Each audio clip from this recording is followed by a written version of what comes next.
네, 안녕하십니까? 오늘 귀한 말씀으로 여러분 모두를 함께 다시금 대할 수 있어서 너무나 감사하고, 또 하나님께서 영광 받아주시고 또 하나님께서 원하시는 귀한 구원의 뜻을 함께 잘 전달할 수 있도록 성령님으로 충만하게 역사해 주시기를 간절히 소망합니다. 오늘 말씀의 제목은 2300주야 예언과 조사 심판의 복음이라고 하는 제목을 가지고 함께 말씀드리도록 하겠습니다. 이 주제를 택하면서 요즘 이 조사 심판이라고 하는 이 문제 때문에 저희 교단을 떠나신 분도 계시고 신앙의 이 시험거리가 되시는 분들도 계시는 것 같아요. 하지만 이것이 얼마나 하나님께서 우리에게 허락하여 주시는 구원하고자 하시는 귀한 복음적인 내용을 담고 있는지 우리가 그 내용을 오늘 말씀을 통하여 성경적인 진리로 함께 살펴보기를 원합니다. 지구상의 모든 사람들은 이 심판 중에 있습니다. 그 모든 사람들이 맞게 될 운명 가운데 우리 각자의 운명은 어떻게 되어야 할까요? 하나님의 생명의 말씀인 성경 진리를 올바로 이해해야만 합니다. 모든 나라들과 족속들과 종교들은 다 운명의 교차로에 맞닥뜨려 있습니다. 그들의 운명이 이 교차로 이후에 어디로 향할지는 각자 선택하게 되는 것입니다. 우리는 우주의 대법정에서 개별적인 심판을 맡고 있습니다. 여러분 각자에게 그리스도의 심판대 앞에 서도록 소환장을 저는 전달해 드리기를 원합니다. 이 소환장을 받아들게 되는 우리 각자에게 가장 중요한 질문은 내가 영원한 구원을 위하여 이 최후의 심판에 정말 용서받은 구원받은 사람으로서 설 수 있도록 준비되었는가입니다. 여러분 성경 고린도후서 5장 10절에서 이 말씀을 우리에게 분명하게 말씀해 주시는데요.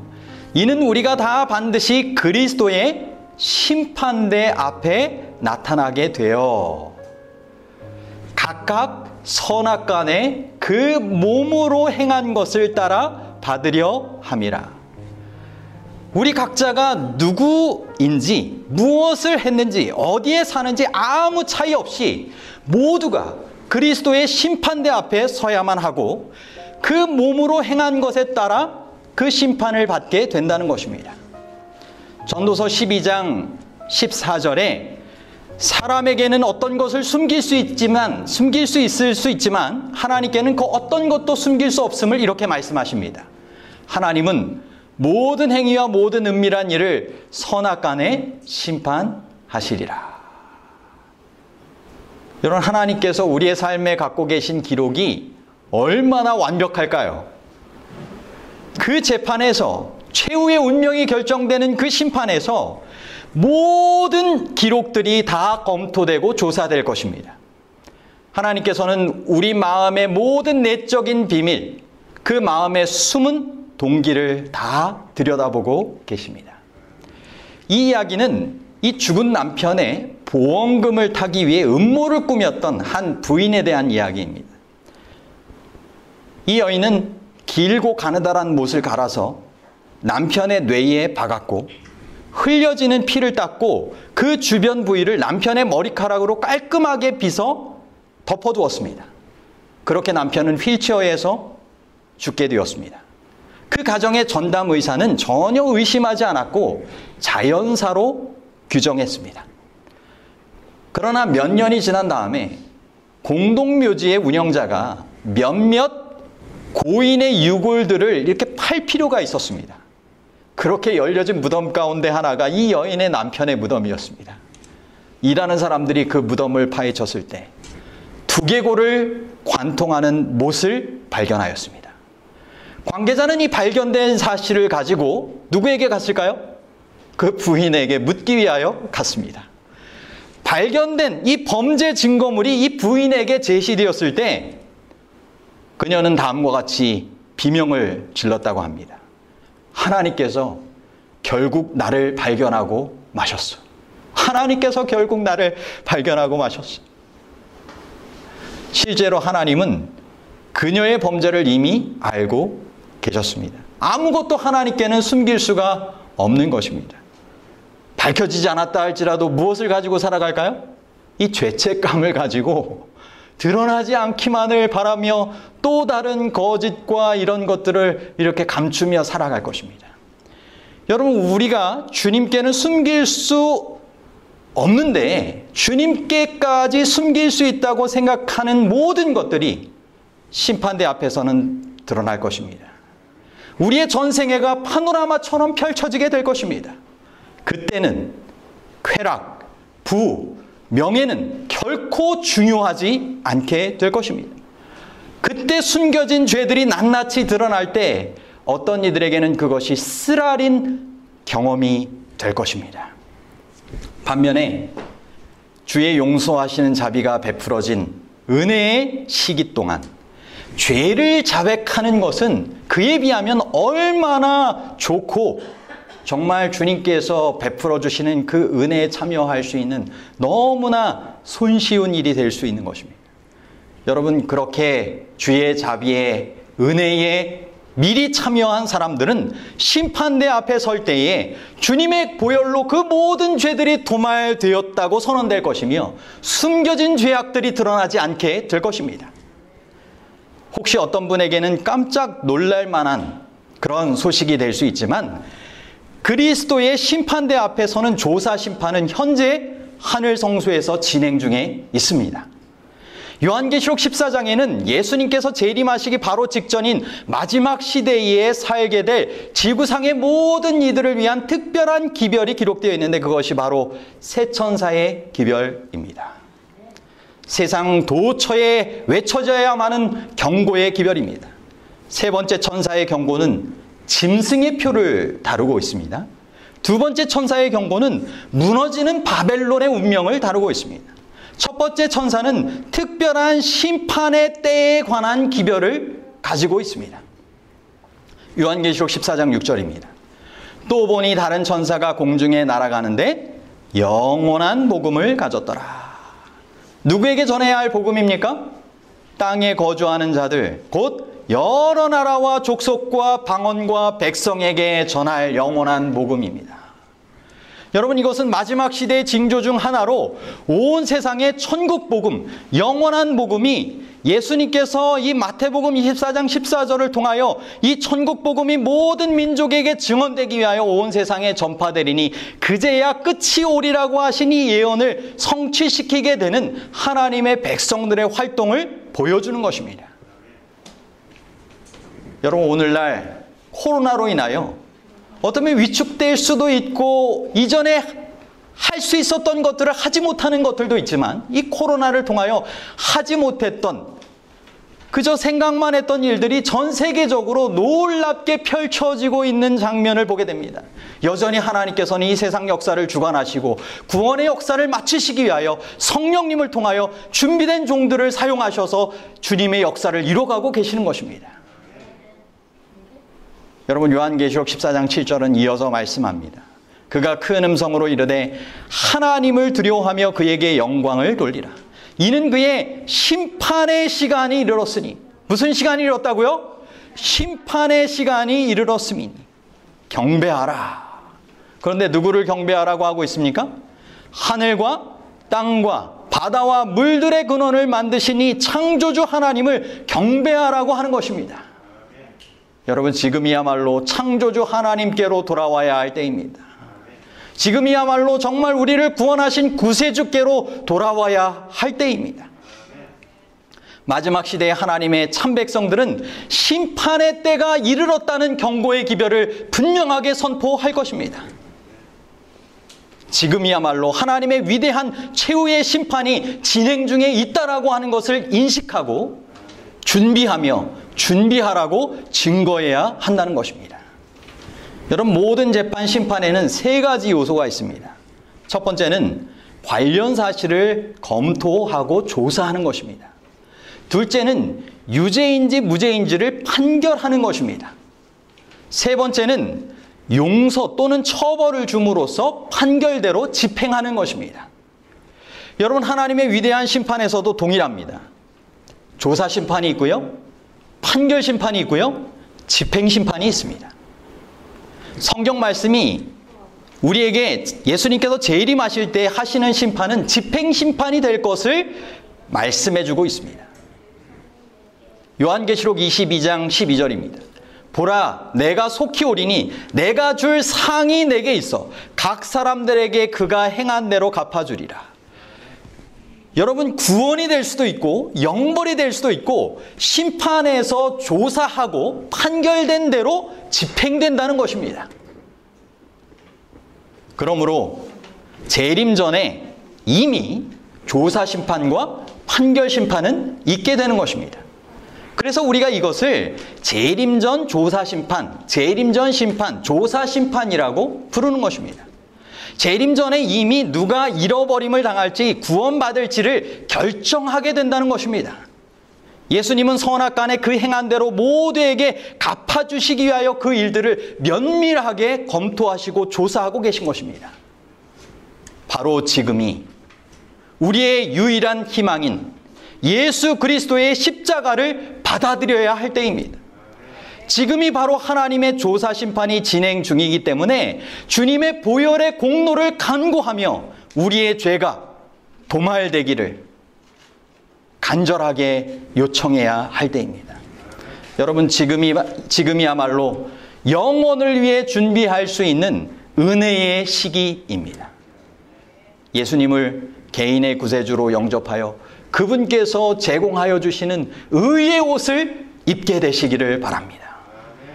여러분, 요한복음 5장 24절에 내가 진실로 진실로 너희에게 이르노니 내 말을 듣고 나 보내신 이를 믿는 자는 영생을 얻었고 심판에 이르지 아니하나니 사망에서 생명으로 옮겼느니라 라고 말씀하셨어요. 어떤 분은 이 말씀을 가지고 하나님께서 우리에게 하나님을 나의 구세주로 믿는 순간 내가 영생을 얻었고 이제 더 이상의 심판은 없게 된다. 그러니 조사 심판이라고 하는 것은 성경적으로 옳지 않다. 나는 사망에서 생명으로 이미 옮겨진 구원이 보장된 삶을 살아가는 것이다. 이렇게 말씀하시는 분도 계세요. 여러분은 어떻게 생각하십니까? 여러분, 정말 우리가 하나님을 믿는 순간 믿으면 영생을 얻고 최후의 심판에 이르지 아니할까요? 사망에서 생명으로 옮겨져서 영원한 구원의 보장을 붙들고 믿는 가운데 그저 계속적으로 살아갈 수 있게 되는 것일까요? 여러분, 여기 우리가 생각해 볼 수 있는 이 중요한 의문점이 있습니다. 그것은 내 말을 듣고입니다. 여러분, 이 내 말을 듣는다라고 하는 것은 하나님께서 원하시는 이 복음을 믿고 구세주를 믿고 순종하는 삶으로 이어지는 것을 의미합니다. 그분과의 인격적인 관계가 계속적으로 유지될 것을 의미하는 것입니다. 그리고 영생을 얻었다라고 하고 사망에서 생명으로 옮겨졌다라고 하는 것은 우리가 성령의 역사를 통하여 거듭나게 돼서 이미 천국에서의 삶을 미리 맛보는 그런 최후의 그런 영생에 대하여 이 좀 뭐라고 해야 될까요? 그렇게 순종하는 삶으로 이어 살아갈 때 우리가 최후에도 구원함에 이를 수 있도록 주님께서 분명하게 이끌어 주실 것이다 라고 하는 의미를 담고 있다는 것입니다. 이 심판에 이르지 아니한다는 것은 여러분, 지난주에 우리가 살펴봤던 것처럼 이 죄의 정죄의 심판을 받지 않는다는 것입니다. 왜냐하면 이 성경절 이후에도 나오는 그 말씀들이 그것을 증거하고 있는데요. 이것이 요한복음 5장 24절의 말씀이고 5장 27절, 28절, 29절에 보면 또 인자됨으로 말미암아 심판하는 권한을 주셨느니라. 이를 놀랍게 여기지 말라. 무덤 속에 있는 자가 다 그의 음성을 들을 때가 오나니 선한 일을 행한 자는 생명의 부활로 악한 일을 행한 자는 심판의 부활로 나오리라. 여러분, 마지막에 최후의 운명을 결정할 때가 그 누구에게나 남아있다라고 하는 것을 이야기하는 것이고 두 무리로 나누어지는데 한 무리는 생명의 부활로 한 무리는 심판의 부활로 나온다는 것입니다. 여러분, 생명의 부활로 나온다라고 하는 것은 이 첫째 부활에 참여하는, 구원받게 되는, 판결을 받게 되는 사람들을 분명하게 이야기하는 것이죠. 그리고 성경에도 요한계시록 20장 11절에 마지막 이 천년기 이후에, 예수님 재림하신 이후에 천년기가 지난 다음 사단과 그의 세력들이 다 죄와 함께 종결되어질 때 마지막 하나님의 보좌 앞에서 이루어질 심판을 이렇게 기록하고 있는 것입니다. 또 내가 크고 흰 보좌와 그 위에 앉으신 이를 보니 땅과 하늘이 그 앞에서 피하여 간데 없더라. 그분의 영광 앞에 모두가 다 심판받도록 그렇게 서야만 하는 것입니다. 여러분, 얼마나 엄숙한 광경입니까? 그날 그리스도의 의를 받아들인 사람들에게는 이 지상에서의 모든 슬픔은 이미 지나간 일이 될 것입니다. 반면에 죄인들은 그들이 무시하거나 냉담하게 다루었던 그리스도의 의가 유일한 구원의 가치가 있던 것이었음을 깨닫고 후회하지만 너무 늦은 때가 될 것입니다. 요한계시록 20장 12절에 이 조사심판이 어떻게 시행되는지를 말씀해 주고 계시는데요. 또 내가 보니 죽은 자들이 큰 자나 작은 자나 그 보좌 앞에 서 있는데 책들이 펴 있고 또 다른 책이 펴졌으니 곧 생명책이라. 죽은 자들이 자기 행위를 따라 책들에 기록된 대로 심판을 받으니. 여러분, 죽은 자들이 이미 하늘의 행복을 누리거나 영원한 지옥불에서 몸부림치고 있다면 최후의 심판이 남아있을 필요가 있습니까? 많은 기독교에서 이 장례 예배 중에 천국 입성 예배를 드린다고 하면서 환송식을 합니다. 여러분, 믿는 이들이라고 죽자마자 다 하늘에 가서 입성하여 상급을 누리며 살면서 지상의 삶을 지켜본다거나 믿지 않는 이들이 지옥에 가서 형벌에 계속 처해 있는 것은 하나님께서 말씀하시는 성경적인 뜻이 아닙니다. 마치 몸은 죽었지만 영혼이 살아서 그와 같이 된다고 하는 것처럼 영혼불멸의 사상을 담고 있는 것입니다. 여러분, 죽은 자들은 지금 형의 집행을 받고 있지 않으며 예수님께서 집행심판을 위해 오시는 그 최후의 날 영원한 운명대로 그렇게 처하게 될 것입니다. 요한계시록 20장 13절 15절에 바다가 그 가운데서 죽은 자들을 내주고 또 사망과 음부도 그 가운데서 죽은 자들을 내주매 모든 남자 여자 아이들 다 한 명도 예외 없이 죽었던 자들이 일어나 심판에 참여한다는 것입니다. 각 사람들이 자기의 행위대로 심판을 받고 누구든지 생명책에 기록되지 못한 자는 불못에 던지우더라. 여러분, 어디에 우리의 이름이 기록되어 있어야 돼요? 생명책에 그 이름이 분명하게 기록되어 있는 거 맞습니다. 로마서 2장 3절에 이런 일을 행하는 자를 판단하고도 같은 일을 행하는 자들아 내가 하나님의 판단을 피할 줄로 생각하느냐. 여러분, 이 땅에서 정말 진실되지 않은 신앙을 가지고 살아가는 이들 또한 심판의 날 하나님께로부터 피할 수 없는 그 심판의 결과를 받아들게 될 것입니다. 여러분, 많은 사람들이 그리스도께 순종하기를 거절하고 그렇게 정말 배은망덕한 삶을 살아갈 수도 있고 심지어는 그리스도인이라 불리는 사람도 자신이 공언한 대로 진실되게 살지 않을 수 있다는 것입니다. 특별히 마태복음 7장 22절 23절에는 그날에 많은 사람이 나더러 이르되 주여 주여 우리가 주의 이름으로 선지자 노릇하며 믿지 않는 사람들이 아닙니다. 주의 이름으로 귀신을 쫓아내며 주의 이름으로 많은 권능을 행하지 아니하였는가 아니하였나이까 하리니 그때 내가 그들에게 밝히 말하되 내가 너희를 도무지 알지 못하니 불법을 행하는 자들아 내게서 떠나가라 하리라. 여러분, 그리스도인이라고 공언했던 사람들이라도 이와 같은 하나님께로부터 심판의 날 안타까운 운명, 내가 너를 알지 못한다는 운명에 처할 사람들도 있는 것입니다.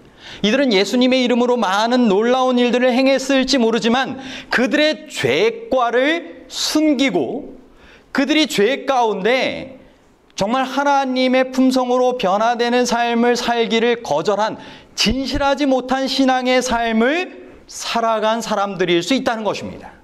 그러므로 오늘 죄의 문제를 해결하고 하나님 안에서 평안을 누리는 삶을 살아가야 하는 것입니다. 선지자 다니엘은 대제사장으로서의 예수님의 사역에 대해 매우 많은 관심을 갖고 있었습니다. 여러분, 지상성소는 하늘성소의 모형입니다. 결국 지상성소에서의 대제사장의 사역은 하늘성소에서의 제사장으로, 대제사장으로 그 사역을 감당하실 예수님의 사역을 우리에게 알려주고 있는 것입니다. 특별히 다니엘에게는 예수님께서 하늘성소에서의 마지막 대제사장으로서의 사역을 시작하시게 되는 때를 정확하게 알려주셨습니다. 바로 그 성경 말씀이 다니엘서 8장 14절입니다. 그가 내게 이르되 2300주야까지니 그때에 성소가 정결함을 입으리라 하였느니라. 여러분, 지상성소에서의 매해마다 속죄하는 마지막 일은 무엇이었을까요?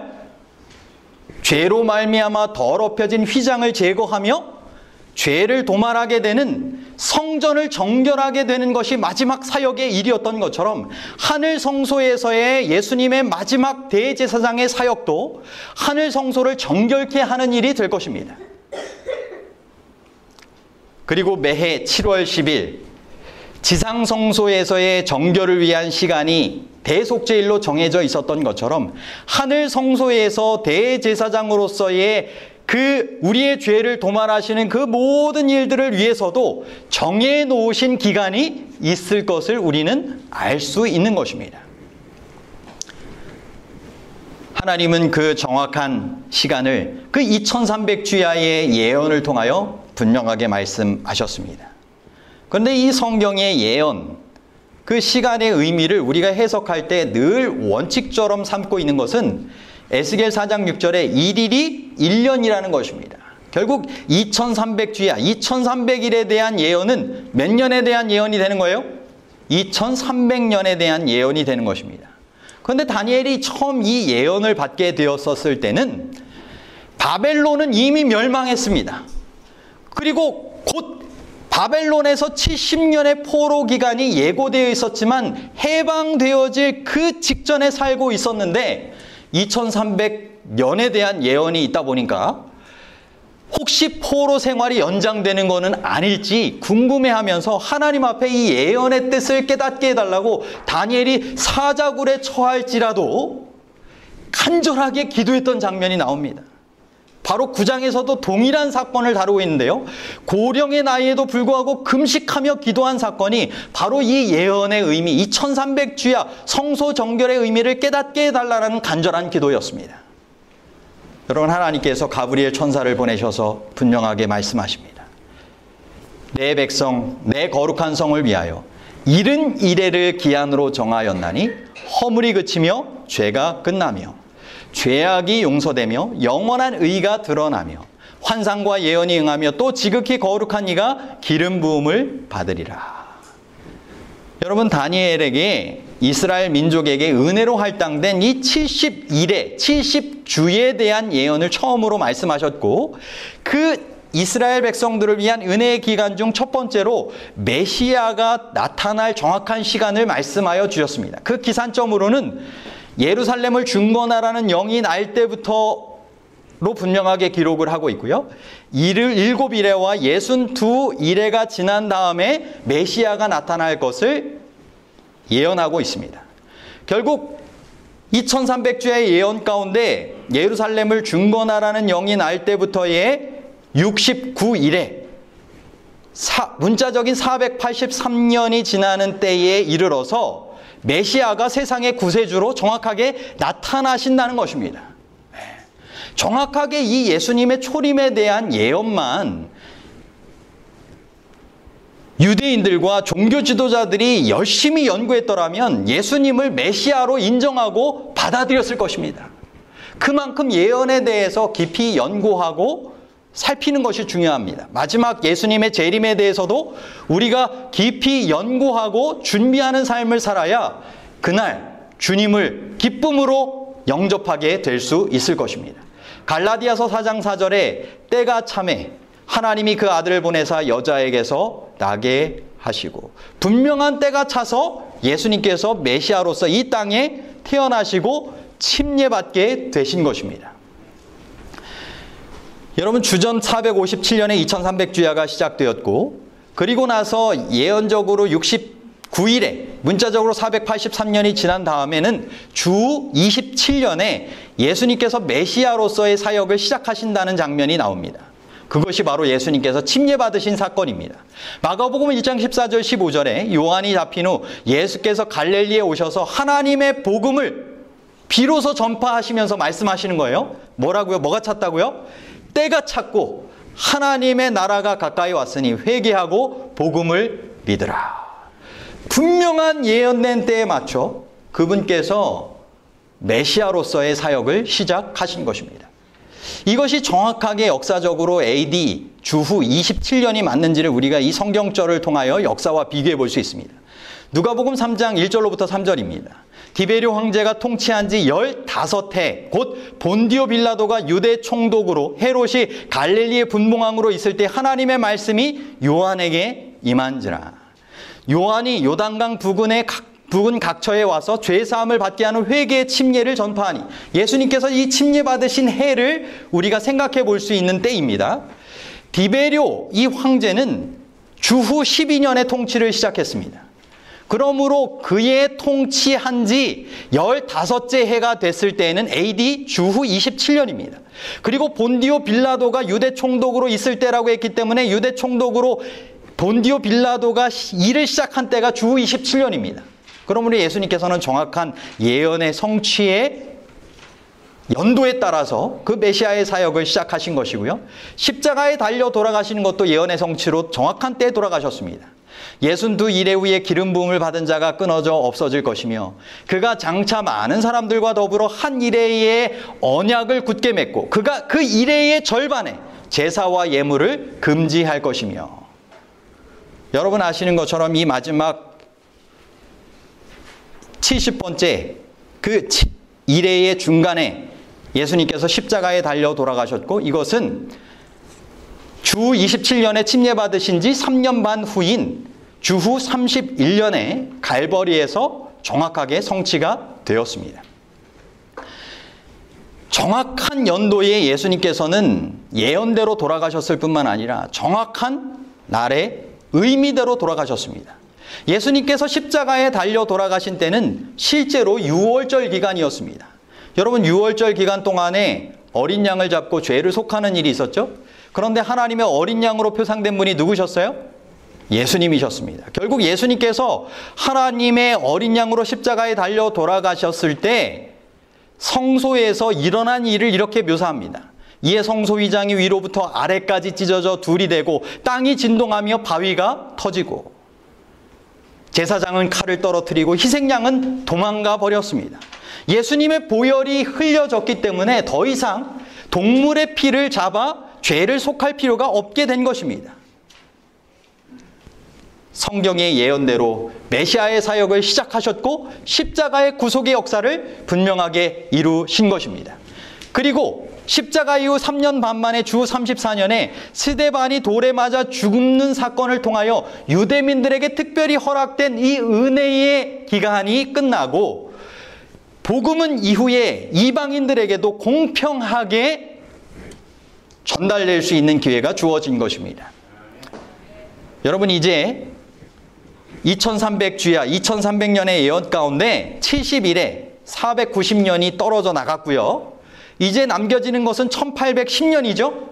그러면은 주후 34년 71회가 끝났던 그때로부터 1810년을 더하면 2300년의 예언이 끝난 때는 언제입니까? 1844년입니다. 이때 바로 성소가 정결하게 된다는 것입니다. 여러분, 그때로부터 예수님께서 하늘 성소에서의 대제사장의 사역을 시작하시게 되었다는 것입니다. 죄를 용서하시고 죄를 도말하시는 그 사역을 시작하신 것입니다. 여러분, 대속죄일 때 이것은 정말 죄로부터의 용서냐 죽음 당할 것이냐에 대한 엄숙한 선고가 있게 될 사건이었기 때문에 모든 이스라엘 백성들은 죄를 고백하며 죄를 도말받기 위한 간절한 시간을 가졌습니다. 여러분, 지금이 2300주의 예언에 따라 하나님의 성소가 정결케 되는 구원의 역사의 마지막 마치게 되는 시기라고 하는 것을 우리가 깨닫는다면 지금이야말로 엄숙한 때입니다. 지금 마음에서 우러나오는 회개의 경험을 가져야 하고 하나님과 동료 인간들과의 관계를 올바로 맺어야만 구원의 준비를 하는 것입니다. 여러분, 히브리서 9장 24절에 그리스도께서는 참것의 그림자인 손으로 만든 성소에 들어가지 아니하시고 바로 그 하늘에 들어가사 이제 우리를 위하여 하나님 앞에 나타나시고, 대제사장이 해마다 다른 것의 피로써 성소에 들어가는 것 같이 자주 자기를 드리려고 아니하실지니 그리하면 그가 세상을 창조하던 때부터 자주 고난을 받았어야 할 것이로되 이제 자기를 단번에 제물로 드려 죄를 없게 하시려고 세상 끝에 나타나셨느니라. 여러분, 대제사장의 사역을 분명하게 말씀하시는 것이죠. 히브리서 9장 27절 28절에 한 번 죽는 것은 사람에게 정해진 것이요 그 후에는 심판이 있으리니 이와 같이 그리스도도 많은 사람의 무엇을 담당하시려고요? 죄를 담당하시고 의와 구원을 주기 위하여 그분께서 단번에 들이신 바 되신 것입니다. 여러분, 구원에 이르게 하기 위하여 여러분, 그분께서 하시는 모든 일들은 우리의 죄를 속하시고 우리를 구원에 이르게 하시기 위한 간절한 바람이 있다라고 하는 것을 기억하시기를 바랍니다. 죄와 상관없이 자기를 바라는 자들에게 두 번째 나타나신다라고 분명하게 말씀하신 것입니다. 여러분, 그분의 은혜의 축복을 구하는 자들은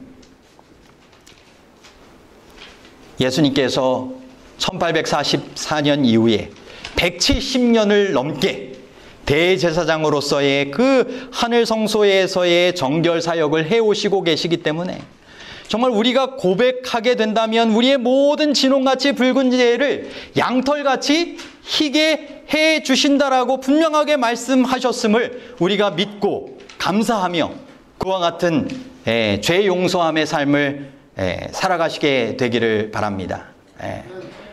요한계시록 20장 12절 우리가 앞서 살펴보았던 이 생명책이 있고요. 그리고 또 이어지는 내용 가운데 보면 우리의 죄의 기록들을 다 가지고 계신 이 기록책도 있습니다. 그리고 또 이어지는 내용에 보면 세 번째 책이 있는데 그것은 우리의 모든 선한 행위를 기록해 놓으신 기념책이 있습니다. 그러므로 성경에는 이 세 가지 책을 말씀해 주고 계세요. 첫 번째는 생명책, 두 번째는 기록책이라고도 하는 죄책, 세 번째는 기념책입니다. 여러분이 주님을 나의 구세주로 믿고 그렇게 거듭나게 된 사람은 이름이 다 어디에 기록되어 있어요? 생명책에 이미 기록되어 있는 것입니다. 그런데 여전히 그 죄 가운데서 회개하지 않고 내가 죄인지 알면서도 변화되지 않는 삶을 그렇게 고집스럽게 살아간다면 그 이름이 무엇에서 지워질 수도 있어요? 생명책에서 지워질 수도 있고 하나님의 기념책에서 그 선행도 지워질 수 있다라고 분명하게 말씀하고 있습니다. 반면에 그 죄를 고백한다면 기록책, 죄책에서의 그 이름이 도말되어지고 생명책의 이름이 분명하게 흐려지지 아니하고 기념책에도 주님께서 우리의 이름을 분명하게 남겨두실 것입니다. 요한계시록 3장 5절이 그것을 말씀해 주고 계세요. 최후의 승리, 이기는 자는 이와 같이 흰옷을 입을 것이요 내가 그 이름을 어디에서 결코 지우지 아니한다고요? 생명책에서 결코 지우지 아니하고 그 이름을 내 아버지 앞과 그의 천사들 앞에서 시인하리라.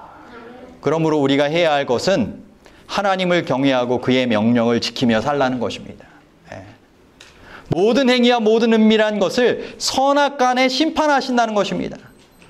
여러분, 심판의 기준은 하나님의 계명에 우리가 순종했느냐 하지 않았느냐입니다.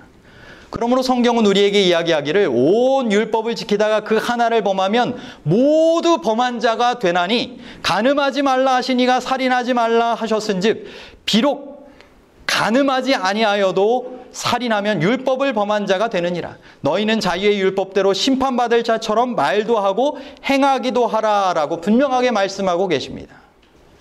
여러분, 율법에 즐겨 순종하는 삶을 살아가게 해달라고 하나님께 도우심을 구해야 되겠죠? 특별히 하나님을 사랑하면 그의 계명을 지킬 것이다라고 말씀하셨습니다. 여러분, 하나님을 사랑하여 그의 계명을 지킬 수 있게 해달라고 우리에게 약속하신 성령님의 능력을, 성령님의 역사를 간구하시게 되기를 바랍니다. 우리가 그분을 사랑하느라고, 정말 사랑하고 싶다고 고백하면 성령님께서 능력으로 우리의 율법을 순종하게 해주시는 삶으로 살아가게 해주시겠다고 약속하신 것입니다. 여러분, 빌립보서 3장 9절에 사도 바울도 이것을 이야기하고 있습니다. 그 안에서 발견되려 함이니 내가 가진 의는 율법에서 난 것이 아니요 오직 그리스도를 믿음으로 말미암은 것이니 곧 믿음으로 하나님께로서 난 의라. 여러분, 우리의 의가 우리 스스로가 율법을 지킴으로 말미암아 의로워질 수 있는 사람이 있을까요? 없습니다. 여러분, 하늘에 구원받은 사람들이 참여하게 되는 혼인잔치의 비유에서 보면 예복은 임금이 준비합니까? 손님이 준비해서 입고 옵니까? 임금이 준비해 주는 것입니다. 하나님께서 예수 그리스도의 의의 옷을 우리에게 은혜로 제공하실 때 그것을 우리가 받아들이는 사람이 의롭게 칭함을 받고 구원받게 되는 것입니다. 그러므로 지금이야말로 예수 그리스도의 의의 옷을 힘입는 그러한 경험을 가져야 하는 것입니다. 너희가 회개하고 돌이켜 너희 죄 없이함을 받으라. 이같이 하면 새롭게 되는 날이 주 앞으로부터 이를 것이요. 여러분, 주님 앞으로부터 이르는 새롭게 되는 날을 경험하게 되길 원하십니까? 지금 이것을 경험할 때 영원한 즐거움에 참여하게 될 것입니다. 반면에 지금 고의로 의지를 가지고 이미 알고 있는 죄를 고집하며 진실하지 못한 신앙을 그대로 간직하고 살아간다면 그런 이들의 죄는 그리스도의 보혈의 의로 덮어질 수가 없는 것입니다. 주님께서 곁에 서서 그들의 구원의 문제를 변호해 주실 수가 없는 것입니다. 여러분, 세상 법정에는 국선 변호사가 있습니다. 여러분, 국선 변호사가 역할이 무엇입니까? 돈이 없더라도 이 국민들의 유익을 위하여 사회 공익에 기여하고 사회 정의를 확립하기 위하여 변호해 주는 것이죠. 여러분, 하늘 법정에 우리 각자를 위한 구원의 변호사가 있습니다. 누구십니까? 예수님입니다. 여러분, 그 변호사 대신 예수님이 내 편이시고 나를 구원하기 원하신다면 여러분, 그분과 함께하는 시간을 가지고 그 심판의 날을 준비하며 살아가시겠습니까? 여러분, 우리가 구원 변호사이신 예수님과 함께 해야 할 유일한 일은 함께 죄가를 살펴보고 용서받고 도말받고 싶다고 고백하며 회개에 합당한 열매를 맺으며 살아가게 해달라고 약속하신 성령님으로 도와달라고 간청하는 것입니다. 여러분, 재판장 자리에는 누가 앉아 계실까요? 아들의 보혈로 드려지는 죄인의 구원을 위하여 정말 간청할 때 그것을 거절할 수 없는 하늘아버지가 앉아 계실 것입니다. 그리고 인자가 되신 예수님께 심판하는 권세를 다 맡기셨다고 했으니까 변호하시는 예수님께서 내가 이 사람을 위하여 이런 희생을 다 치렀으니 이 사람의 죄를 고백한 이상, 변화되기를 간구한 이상 내가 이 사람 구원하길 원합니다 할 때 예수님께서 이 사람 정말 구원받게 해주세요 하면 그 사람 어떻게 되는 거예요? 구원받게 되는 것이 확실한 것입니다. 그러므로 조사 심판의 기별이야말로 십자가의 기별만큼 복음 중에 복음입니다. 지금이야말로 이 복음의 기별을 내 것으로 받아들여야 할 때입니다. 은혜의 보좌 앞에 담대히 나아가 죄를 용서받고 도말해 주시기를 간청하시게 되기를 간절히 바랍니다. 여러분, 예수님을 나의 구세주로, 대제사장으로, 변호사로 모시기를 원하십니까? 여러분, 그와 같은 삶을 이 2300주야의 시작부터 재림 직전까지 분명하게 이루시고 계시는 이 조사심판의 복음을 우리가 받아들이고 주님께서 원하시는 그 일을 행하며 또 이와 같은 복음을 다른 이들에게도 증거하며 살아가실 수 있는 우리 모든 분들이 되시기를 간절히 바라며 말씀을 마치도록 하겠습니다.